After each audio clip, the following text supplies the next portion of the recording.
9/11 is a date that has been embedded into the brains of most people in the world, especially Americans. But that date actually bears a comparably tragic meaning to people in the South American country of Chile. It is well known that for over a century, the US held close political and economic ties with Chile, as it had long been considered one of the least corrupt and most vibrant economies in the region, thus providing plenty of business opportunities for the Americans. But what is unfamiliar to many is the deeply profound betrayal that was the participation of the United States of America in the overthrow of the democratically elected president of Chile, Salvador Allende, on September 11, 1973. Allende was elected president in 1970 and was overthrown just 3 years later after one of the worst economic crises in the country's history forced the military into action to prevent the socialist president from destroying the country any further. At least, that is the way in which the topic is usually discussed in Chile. And in the United States, for years, US officials and their supporters in academia have blamed Allende's socialist programs for the economic chaos in which the country found itself immediately after the election. According to the official records, Allende was responsible for his own demise. One day after the coup, Henry Kissinger testified on Capitol Hill, saying, "It was the policies of the Allende government, its insistence on forcing the pace beyond what the traffic would bear, much more than our policies, that contributed to the economic chaos." However, after the CIA began declassifying documents during the Clinton administration, new information came to light about the involvement of the United States in Chilean politics. This video is based on a compilation of 24,000 documents that were declassified either by the CIA, the US State Department, or other US agencies. I will link many of my sources in the video itself, but due to the sheer number of them, I will have to direct you to the National Security Archive. The link will be in the description in the case that you find yourself doubting any of what I say. So, let's get to it. It is hard to determine a starting point for the US involvement in Chilean politics, but let's begin in 1958, when socialist candidate Salvador Allende just narrowly lost the presidential election to right-wing candidate Jorge Alessandri. The United States got a little bit nervous that one of their favorite South American countries might be getting too close to electing a socialist president, and especially after the 1959 Cuban Revolution, the United States got really worried that soon the entirety of Latin America could snowball to socialist ideologies. For that reason, during the 60s, the United States government took a series of measures to influence the outcome of presidential elections in Chile. The Church Committee report, titled Covert Action in Chile 1963 to 1973, described the breadth of the anti-Allende smear operations. Covert United States involvement in Chile in the decade between 1963 and 1973 was extensive and continuous. The Central Intelligence Agency spent $3 million in an effort to influence the outcome of the 1964 Chilean presidential elections. What did covert CIA money buy in Chile? It financed activities covering a broad spectrum, from simple propaganda manipulation of the press to large-scale support for Chilean political parties, from public opinion polls to direct attempts to foment a military coup. The scope of normal activities of the CIA station in Santiago included placement of station-dictated material in the Chilean media through propaganda assets, direct support of publications, and efforts to oppose communist and left-wing influence in student, peasant, and labor organizations.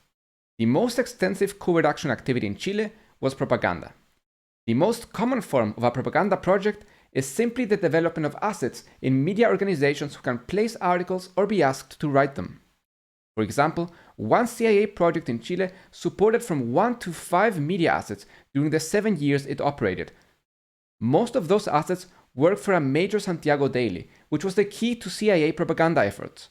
Those assets wrote articles or editorial favorable to US interests in the world, for example, criticizing the Soviet Union in the wake of the Czechoslovakian invasion, suppressing news items harmful to the United States, for instance, about Vietnam, and authored articles critical of the Chilean leftists. The covert propaganda efforts in Chile also included black propaganda, material falsely purporting to be product of a particular individual or group. In the 1970 election, for instance, the CIA used black propaganda to sow discord between the communists and the socialists, and between the National Labor Confederation and the Chilean Communist Party. But despite American intervention and propaganda, Salvador Allende was elected president on September 4, 1970. Thus, Chile became the first country in the world to democratically elect a socialist president. This gave rise to La Vía Chilena, a peaceful road to socialist revolution, and captured the imagination of progressive forces around the globe, while also causing consternation in the imperial-minded US policymakers. The United States reacted quickly to Allende's election. On September 15th, just a few days later, in a 15-minute meeting between 3:25 and 3:40 p.m., President Richard Nixon ordered the CIA to begin a massive covert operation with the goal of blocking President-elect Salvador Allende from taking and holding office. And Henry Kissinger was overheard saying the following to his staff about the measures that the United States would take. At a minimum, they will either ensure his failure, and at a maximum, might lead to situations where his collapse or overthrow later may be more feasible. Thus, Project FUBELT was born. Project FUBELT can best be summarized by Nixon himself. During a White House meeting with Henry Kissinger, Attorney General John Mitchell, and CIA Director Richard Helms, Nixon gave explicit instructions to foment a coup that would either prevent Allende from being inaugurated on November 4th or subsequently bring down his new administration. Handwritten notes taken by the CIA Director Richard Helms recorded Nixon's directive. 1 in 10 chance perhaps, but save Chile. Worth spending. Not concerned risks involved. No involvement of embassy.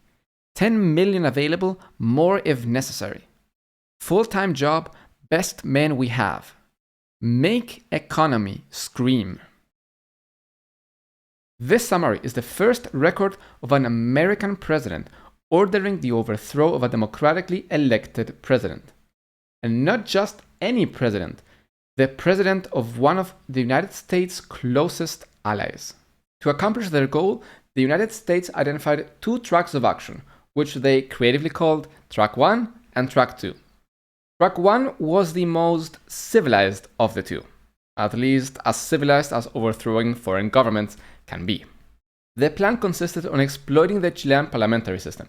You see, back then, if no candidate got a clear majority, then Congress was the one who decided who the next president would be. Usually, they did abide by the popular vote, so without any external influence, then Salvador Allende would be elected president. So the plan that the United States had was to influence congressional vote so that they would go against the will of the people and choose the loser, Jorge Alessandri, instead. He would then resign, and new elections would be called. Eduardo Frei Montalva, the president that came before Allende, would now be eligible to run again, because in Chile, presidents can't run for 2 terms in a row. But since now technically Alessandri had been president, Frei would indeed be eligible to run again, and the United States presumed that he would be able to defeat Allende. However, the United States quickly realized that they wouldn't be able to sway enough congressional votes to make Track 1 happen. So for that reason, they went for Track 2 instead. In a cable dated September 21st, 1970, the CIA Task Force Director informed the Chief of Station in Santiago that the purpose of exercise is to prevent Allende's assumption of power. Parliamentary legitimation has been discarded. Military solution is objective. Track 2 was a straight-up military coup. Here, the CIA followed a 3-step plan. Identify, contact, and collect intelligence on coup-minded officers. Inform them that the United States was committed to full support in short of sending the Marines. Foster the creation of a coup climate by propaganda, disinformation, and terrorist activities to provide a stimulus and pretext for the military to move. But it turns out that overthrowing a foreign government is not as easy as you might think. The United States faced a massive challenge here, as the CIA Director Richard Helms would later describe it. Staging a coup would be hard because of the apolitical, constitutional-oriented inertia of the Chilean military. There existed no reason, no justification, nor even a pretext for the military to move to block Allende's Popular Unity Coalition from taking office. In reality, the vast majority of Chileans were at peace with the outcome of their political process. But just as many other men, Nixon would just not take no for an answer. Lacking the conditions for a coup, the CIA, with the help of the embassy and the White House, set out to create it themselves. The objective was to create such socio-economic crisis and upheaval that either Frey or the military would be forced to act. In a special cable to Kissinger in early October, Richard Helms noted that a suddenly disastrous economic situation would be the most logical pretext for a military move, and that the only practical way to create the tense atmosphere in which Frey could muster the courage to act is to see to it that the Chilean economy, precarious enough since the election, takes a drastic turn for the worse. At least a mini-crisis is required. To achieve this nefarious goal, officials from both the CIA and State Department enlisted the support of US businesses with interests in Chile, and in late September, Ambassador Corey convened an embassy meeting with a large number of corporate representatives. He also met with a Frey intermediary, Defense Minister Osa, and passed the following warning. Not a nut or a bolt will be allowed to reach Chile under Allende. We shall do all within our power to condemn Chile and the Chilean to utmost deprivation and poverty. Let's keep in mind that at this point, Allende hadn't even taken office yet. Without taking a single action as president, the United States had already plotted his downfall. On September 24th, Ambassador Corey cabled Washington with a number of ideas and proposals, starting rumors of imminent rationing to create a run on full stocks, asking US banks to suddenly hold renewal of credit to Chile, getting US companies to foot drop to maximum possible, hold off on orders on deliveries of spare parts, spreading false information that Chilean building and loan associations were near bankruptcy, pressing several major US corporations to declare publicly that they were closing down their operations.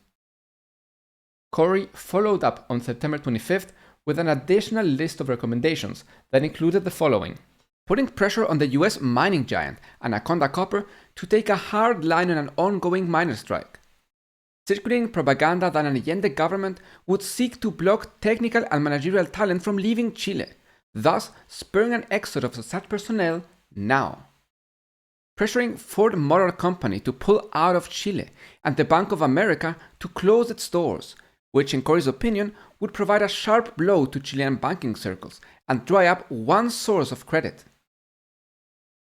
Based on these proposals, by early October, the Nixon administration had already taken a number of steps to destabilize Chile's economy. In the financial sector, one pending export-import bank loan was deferred because the bank had been secretly instructed to downgrade Chile's credit rating to prevent further credit transactions.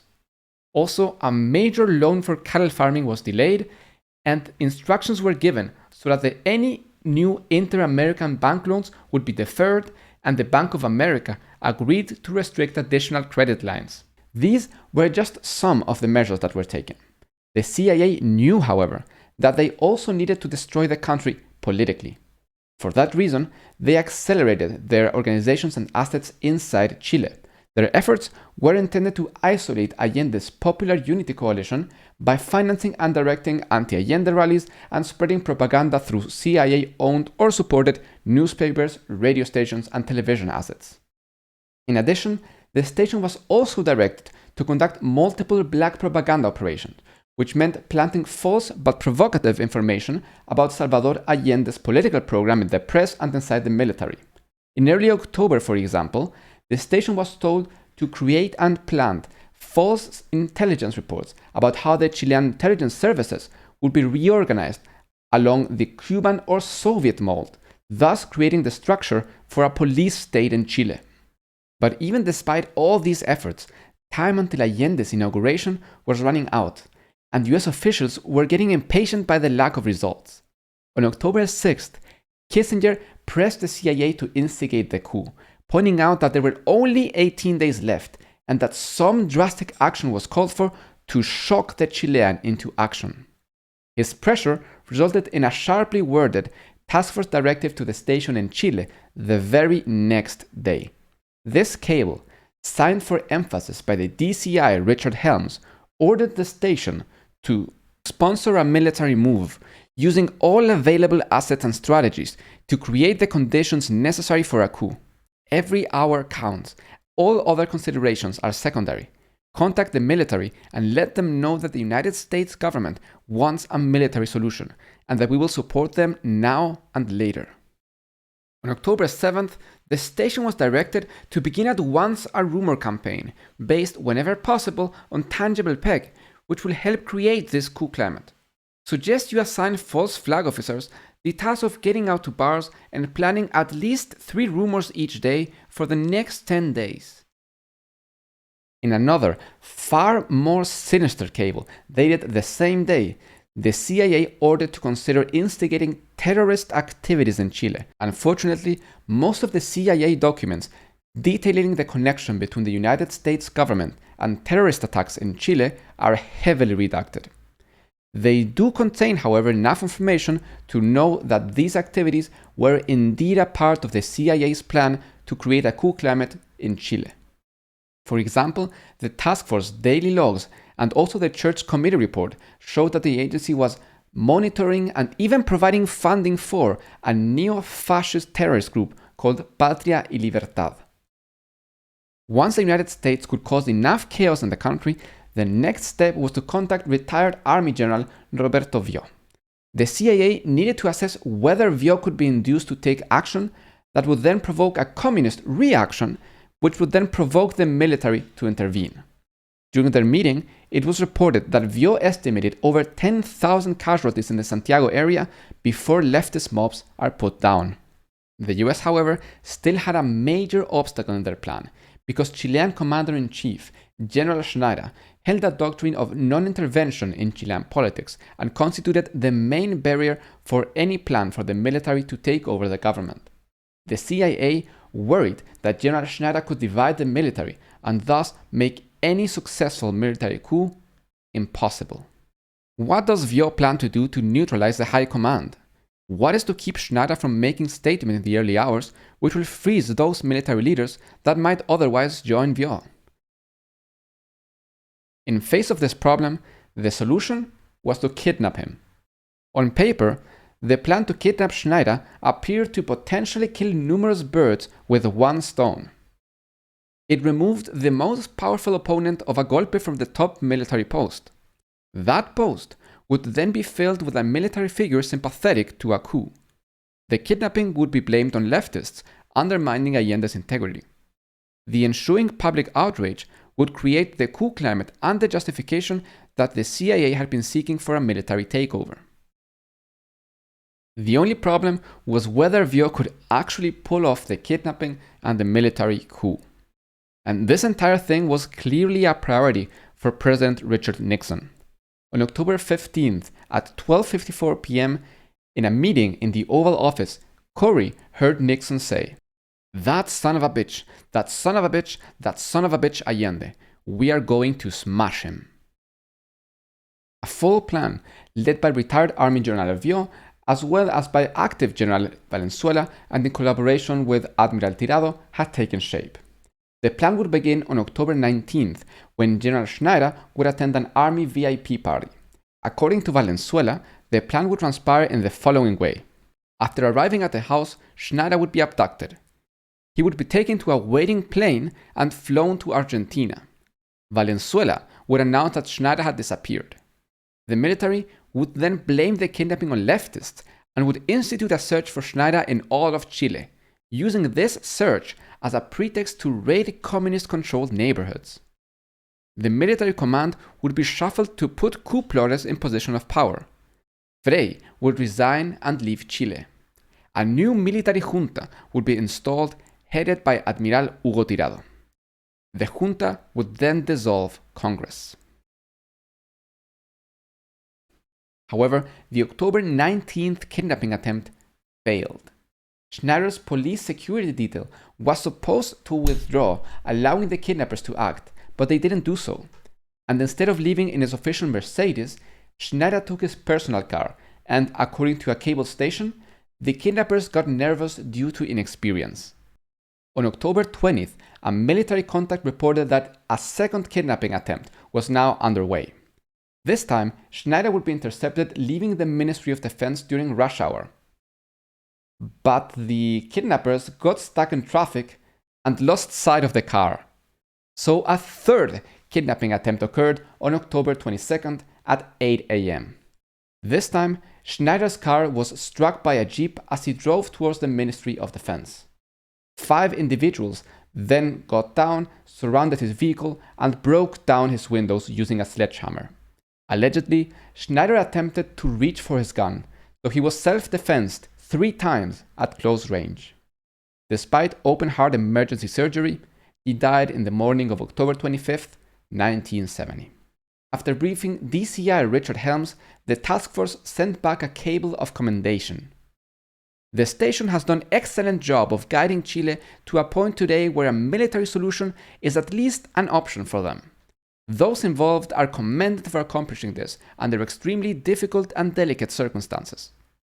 On a task force report dated October 23rd, it read, Schneider has been removed. A state of emergency has been declared. General Prats has replaced General Schneider. Radicals have been arrested, and General Valenzuela has assumed control of Santiago province. Although the players may have second thoughts in a coup, they nonetheless are irrevocably committed to executing the plot, even if Frey refuses to resign, since it can be assumed that their plotting would eventually surface under an Allende government. Hence, they have no alternative but to move ahead the state of emergency, and the establishment of martial law has significantly improved the plotters' position. A coup climate now prevails in Chile.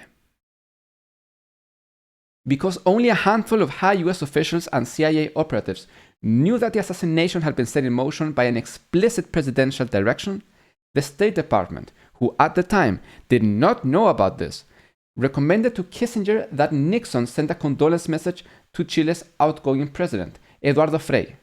The hypocritical message read as follows. Dear Mr. President, the shocking attempt on the life of General Schneider is a stain on the pages of contemporary history. I would like you to know of my sorrow that this repugnant event has occurred in your country, and would like you to extend to General Schneider and his family my sympathy and best wishes for his speedy recovery. Now that General Schneider was dead, the United States expected the situation in Chile to be ripe for a coup. However, the US was once again proven to be wrong on this subject. Far from fostering a coup climate, Schneider's assassination provoked an overwhelming public and political repudiation of violence and was a clear reaffirmation of Chile's civic constitutional tradition. And on October 24th, the Chilean Congress overwhelmingly ratified Allende as president. The CIA's self-serving prediction of an obligatory Allende assassination or military push to take power had proven to be quite incorrect. Despite the United States' best efforts to prevent it, Salvador Allende was inaugurated as president on November 4th, 1970. Project FUBELT had failed. But the destabilization of Chilean democracy was just about to begin.